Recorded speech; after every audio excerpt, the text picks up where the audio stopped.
तपते रेगिस्तान की रेत में विशाल पिरामिडों की परछाइयों के नीचे एक ऐसा रहस्य दफन है जिसे सदियों तक छुपाया गया। प्राचीन मिस्र में देवताओं को सृष्टि का रचयिता, जीवन का रक्षक और मृत्यु का स्वामी माना जाता था। लेकिन क्या सच में वे सिर्फ देवता थे या उनके भीतर छिपा था एक अंधेरा सच?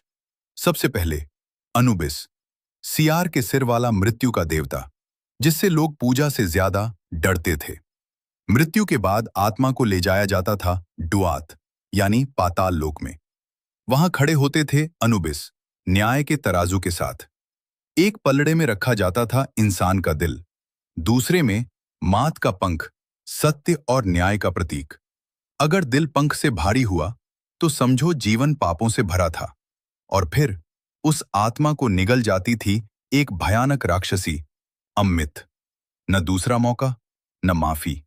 अनुबिस सिर्फ देखता था और फैसला सुनाता था। अब बात करते हैं सेत की, अराजकता, तूफान और विश्वासघात का देवता। सेत सिर्फ शक्तिशाली नहीं था, वो खतरनाक था। ईर्ष्या में अंधा होकर उसने अपने ही भाई ओसिरिस की हत्या कर दी। उसे एक ताबूत में बंद किया और उसके शरीर के टुकड़े कर पूरे मिस्र में बिखेर दिए।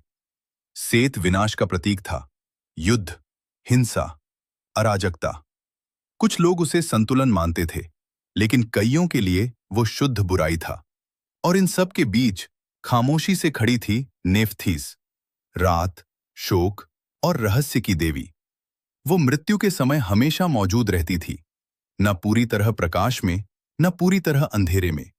वो आत्माओं की रक्षक थी, लेकिन वो भी अपने देव परिवार के अंधेरे से बच नहीं पाई।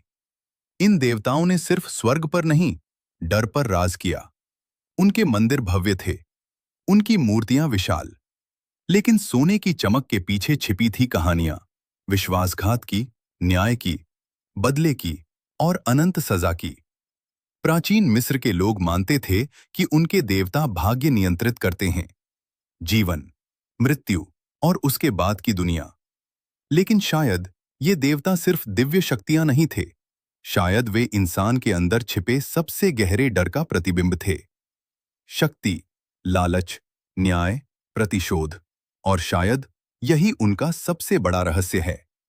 देवता राक्षस नहीं थे, वे आईना थे। मिस्र की सभ्यता भले ही खत्म हो गई, लेकिन उसके अंधेरे रहस्य आज भी रेत में फुसफुसाते हैं।